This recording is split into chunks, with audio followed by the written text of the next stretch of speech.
Hey guys, welcome back to the channel. The last Arc Raiders video hit about 8,600 views, which is absolutely insane for me, and I appreciate the hell out of everybody who watched it, whether you agreed with me or thought I had completely lost my mind. And you guys had a lot to say about PvE. Before we get started, I want to be completely transparent with you. My channel has gone through some long gaps between videos. The last Arc Raiders video was 3 weeks ago, and during that time I've been building a home AI lab and developing a workflow that lets me keep creating while I'm traveling. This is the first video made with that workflow. I didn't record the narration traditionally, but this is my voice generated with AI. The research, writing, direction, approvals, and final edit were all handled by me. I believe in working with AI, not handing the entire creative process over to it. This is not and will never be a faceless AI channel. The tools help me produce the video remotely, but the channel's identity and editorial decisions remain mine. If you're interested in using AI to supplement your own content while keeping your channel's personality, let me know in the comments. If there's enough interest, I may make a video explaining the workflow, and no, I won't be selling a course. Thanks for taking the time to listen. If you stayed, please consider subscribing. It genuinely means a lot to me. Jackson Liddell, you said, "I'm sorry for your loss. I'm quitting Arc Raiders because of rats. It needs a PvE mode in my opinion. Wish you the best of luck." Papa Go Boom, you were even more direct. If they don't have a PvE mode, many of us aren't coming back. And Lord Sluggo, your comment was longer, but the part that stuck with me was this. We all have jobs and families. One of my friends can only play 2 hours a week. We quit playing because we kept getting ratted and he was making zero progress on the quest. I understand why all three of you landed on PvE, but those comments are also describing 3 different problems: rats, lost progress, and a lack of variety. So before I tell you whether I think PvE is the answer, we need to talk about what happened the first time Embark tried to build that game. Arc Raiders really did begin as a PvE game, but they changed direction during development, and the reason they gave for that change is a lot more interesting than PvP good or PvE bad. Before we get into that history, I want to make my own position clear. I'm not asking Embark to remove PvP, and I do not personally think a dedicated PvE only mode fixes the main problem I had with Arc Raiders. PvP was not why I stopped playing. I put almost 400 hours into the game, so obviously I was able to live with people shooting at me. Rats can be annoying. Watching somebody steal the rewards from a queen fight after you did the work is frustrating as hell. And the PvP rewards do not always feel balanced against the risk either. But those were not the reason I walked away. My problem was longevity. I burned myself out. I managed my time badly, but I own that. But I also reached a point where the gear, blueprints, expeditions, and upgrades stopped giving the loop a purpose, and a PvE toggle would not suddenly create that purpose. Keep that in mind because it becomes important when we look at why Embark killed its original PvE design. This part is not an opinion. On December 9th, 2021, Arc Raiders was officially revealed as a free-to-play, cooperative third-person PvE shooter. Players were supposed to work together against giant Arc machines, so the people who remember that version are not imagining it. That was the public pitch. But a reveal trailer does not tell us whether the game worked when somebody had to play it over and over again. The original project was called Pioneer Inside Embark. The developers described the idea as a mixture of Shadow of the Colossus, Left 4 Dead, and PUBG. Roughly 40 players would enter a large session, fight smaller machines, and eventually converge to take down these massive evolving Arc bosses together. Honestly, that sounds cool as hell. And this is not a fan reconstruction. Embark showed what that original version looked like in its own development retrospective. It's supposed to be a new genre, or was supposed to be a new genre, and session-based raid with, say, 40 players. And you're supposed to take down huge obstacles together, like big bosses, big AI enemies that evolve over time. So every time you go into a session, you play against a new version of the AI. 3 to 4 teams, or more, I don't remember, but scattered out in a big world. And at some point, giant machines would arrive. It was already populated with smaller machines, but then we would have these larger machines arrive, and then we would sort of have the surviving players would then converge into these epic moments at the end tail of a session. We had some amazing playtests and amazing moments when we did that, and we saw the potential there. And we wanted to believe that we could replicate that on a consistent basis. But that's where where the sober eye should have come perhaps a little bit earlier than we wanted. We wanted to believe that we had something there, that there are some incredible moments in there. But the individual player there, if we were being honest with ourselves and looking at the game with the lens of trying to capitalize on that and make a game out of that. According to Embark, some of those internal tests were incredible, and they saw the game they wanted inside those moments. That footage makes the promise easy to understand. The problem was that they could not make those moments happen consistently. One session might end with everybody fighting a giant machine, the next might have players running across a huge map with almost nothing happening. The spectacle existed, but the structure underneath it did not hold the whole experience together. The pandemic made that harder. The retrospective shows the project starting to drift as teams were separated and communication suffered. Together worked well when we were a smaller team and met each other all the time, but then it just didn't work well once we were separated through the pandemic. Behind the scenes, Pioneer was struggling to find its identity. The pandemic was partly to blame. Problem solving is much more challenging with teams spread apart, but more worryingly, the various departments were beginning to drift with each milestone. Communication was challenging remotely, and as a result, the game was beginning to feel less cohesive. More worryingly, the moments that made the game feel special, when all the players got together in the center of the map to destroy a large machine, were difficult to replicate. So in order to fix this, the team entered a 6-month phase in which they would try and distill this PvE experience into something that would deliver satisfying rounds more consistently. This phase was known internally as the pivot. If I remember correctly, we had actually reduced the game. Different parts of the studio started pulling the game toward different identities. At various points, it resembled a co-op boss game, a battle royale, a hero looter, and a Souls-like game. Nobody could clearly explain what the complete version was supposed to be. Embark then spent around 6 months trying to simplify the PvE concept into something that could deliver satisfying rounds more reliably. Internally, they called that period the pivot. It still did not work. The clearest example is the old spaceport test. Watch how the developers describe what happened after the boss moment. Playtest, or there was a playtest where we invited friends and family. A mode where you broke into the spaceport level and activated these things, which culminated in one of our giant bosses coming down. We went out with that in the closed beta, and it did what it needed to do, but it also affirmed that outside of those emotional highs and the novel gameplay, there was nothing that stitched it together. We lacked any sense of metagame or progression, so you'd have these fun sessions for a few times, but there was nothing that actually pulled you back or kept you going forward. I think a couple of us already knew what that test was going to be. But at the end of the day, it became even clearer as we got closer to the deadline that while this has, of course, it's fun and there's something here, it's still lacking a big component. So Patrick already said, I think the first day I started here, is that I think you need to add PvP. We had conversations, and I certainly, as I'm always, was very opinionated towards. Their test had players activating objectives in the spaceport, which eventually brought down one of the giant bosses. The footage shows the emotional moment, but Embark said there was nothing connecting that moment to a larger game. It lacked a metagame, it lacked progression, and there was nothing pulling players into the next session. That should sound familiar because it is almost the exact structural problem I talked about in my last video. The combat was different, the game mode was different, but the underlying issue was the same. They could make a fun session, but they could not give that session enough meaning to support the next one. This is where the actual PvP switch begins. The retrospective gives us the reason in the developer's own words. The team around what I thought. From the start, I said, listen, I think that we need this to be a PvP game to some extent.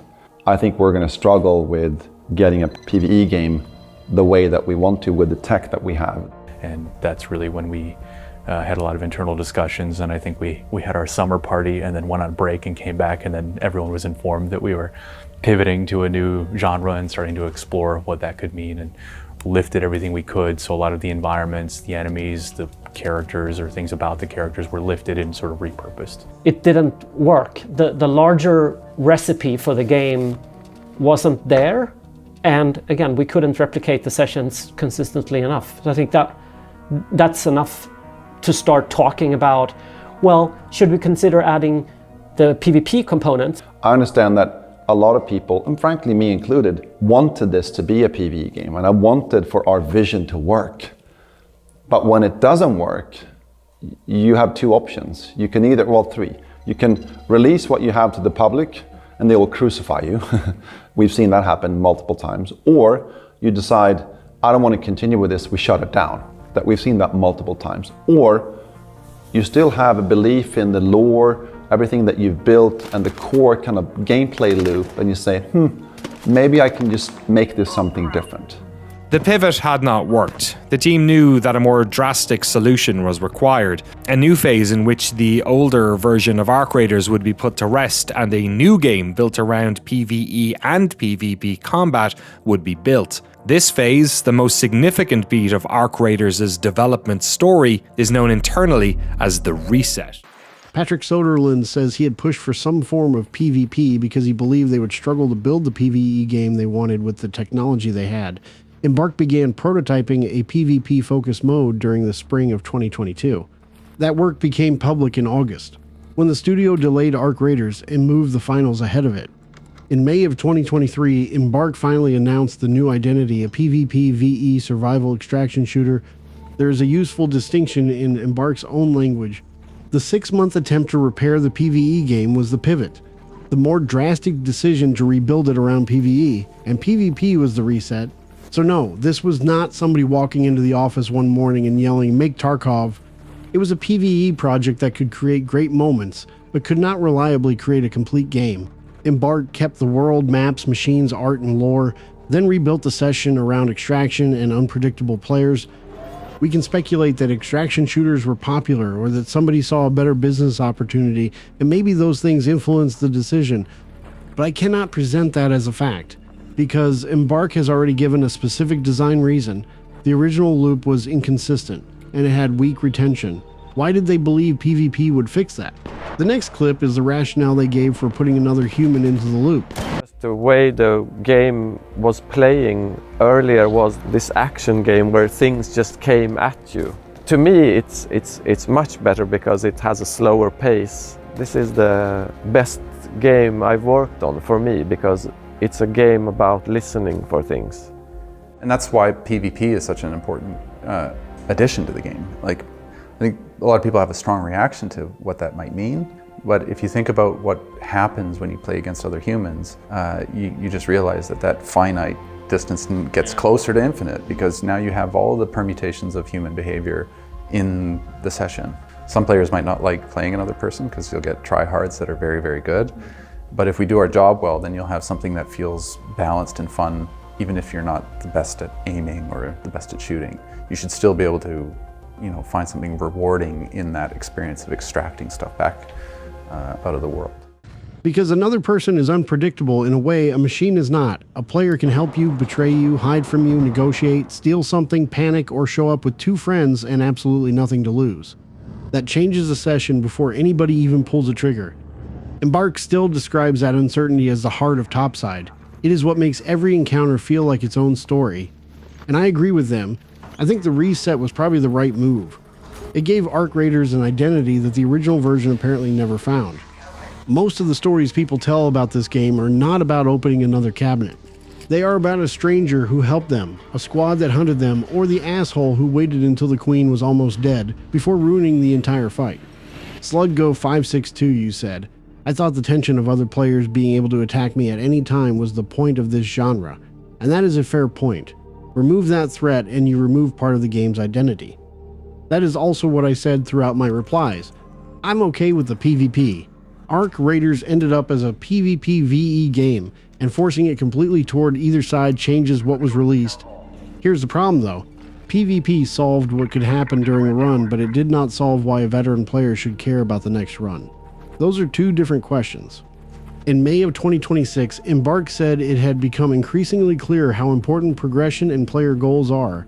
It said players need more reasons to keep returning. That does not mean the reset failed. PvP gave the individual session more replayability. It means PvP was never a substitute for long-term progression. My previous video was not saying that repetition itself is automatically bad. I have played Tarkov for hundreds of hours while running the same maps and doing the same types of tasks. Repetition is expected in an extraction game, The difference is whether that repetition moves me towards something that still matters. Willie Lowe, you said you loved playing Arc Raiders, but after a while it felt repetitive, and the expedition did not feel like enough of a draw or reward to keep doing it. Gen X Arc Raiders, Raider Medic, you said, I love doing the same thing every day. It is the game chess, checkers, football, and baseball have all been played on the same map for decades, and people still seem to love them. That is true, a game can survive because the match itself is the point. But Arc Raiders also built its experience around loot rarity, quests, blueprints, upgrades, trials, expeditions, and a live service update schedule. That teaches the player to expect forward movement. Once that movement becomes too fast or stops mattering, the game cannot hide behind the idea that repetition is always enough. Christian the Vest, you said rats drove you away, and that PvE would have kept you playing. Miagrad76, you said Arc Raiders cuts out casual players who cannot afford to lose limited time in progress. Clapper Dan, you want actual objectives, more enemies, real challenge, and reasons to use high-level gear. Those are not the same request. I'm not saying PvE could never work. I'm saying that simply turning off player damage would not fix the game for me. If Embark removed hostile raiders without changing anything else, the current Arc enemies are not enough to carry the experience. Loot would become much easier to farm. Boss fights would lose one of their major risks, and players would finish progression even faster. That makes the longevity problem worse. For a PvE mode to be worth playing, it would need considerably more Arc. The AI would need to be smarter and more dangerous. Objectives would have to move players around the map and force decisions. There would need to be server-wide threats, meaningful failure conditions, better reasons to use high-level gear, and rewards that do not destroy the economy of the main mode. At that point, we are not talking about a switch in the settings, we are asking Embark to develop another version of the game. That is basically what I said in the comments. I do not think dedicated PvE is the answer, and I do not think redeveloping the core game around it is the most realistic solution. If Embark ever makes a properly designed PvE experience, I will judge that version on what it actually offers. But I would choose deeper progression in the existing game before I chose a safe farming lobby. There's also the question of how many players actually want cooperation. Embark told The Guardian that roughly 30% of players are mostly interested in cooperation, 30% focus on PvP, and the other 40% enjoy a mixture. So telling every PvE-leaning player to go play something else is not a serious answer. Cooperative players are part of the audience. Even so, a separate mode would not be cheap to build. It could also create problems for matchmaking, progression, and the game's economy. The current global position is clear. There are no PvE, only global lobbies or servers. Playstyle matchmaking can make friendlier encounters more likely, but another raider can always attack you. In several of my comment replies, I mentioned what I called PvP flagging on the Chinese version. I need to correct and tighten that description. What has been reported on the separate Chinese client is a rebellion map condition. Players enter under an agreement not to attack each other. Somebody can break that agreement, but the attacker becomes marked for everybody else. That is not pure PvE, and it is not exactly a personal on and off flag like I loosely described in some replies. It is allied by default with the consequence for betrayal. I still like the principle behind it. It preserves the possibility of PvP while giving the lobby a reason to punish the person who starts it. That feels closer to the identity of Arc Raiders than completely removing hostile players. It also would not solve my main complaint. Whether the lobby is friendly, hostile, or somewhere in the middle, the game still needs a stronger long-term reason to play. Fixing rats is not the same as fixing progression. Adding PvE is not the same as adding purpose. So does Arc Raiders need a PvE mode? My answer is still no. Not as a simple separate mode where player damage is disabled and everything else stays the same. I'm not against cooperative content. I would love more dangerous Arc. Larger group objectives, better boss encounters, and reasons for strangers to work together. I just want those ideas to strengthen the complete game instead of stripping away the tension that gave Arc Raiders its identity. The original PvE build had spectacle without enough structure. The release game has uncertainty, but its long-term structure can still run out. Going backward does not automatically solve that. If Embark has to choose where its development time goes, I would rather see deeper progression, a better end goal, more meaningful expeditions, stronger trials, improved rewards for difficult PvP, and boss systems that do not let somebody take all the value after another team did the work. That addresses the reason I actually left. At the end of the day, PvP makes a run unpredictable, progression makes the next run matter. Arc Raiders needs both sides of that equation to work. So let me know what you actually want, because PvE can mean several different things. Do you want a completely separate PvE mode? Do you want a rebellion style condition where attackers get marked? Or do you want to keep the current game with both PvP and PvE but add deeper progression and more cooperative objectives? Thank you guys for watching, and thank you again for the response to the last video. I'll see you in the next one. Peace.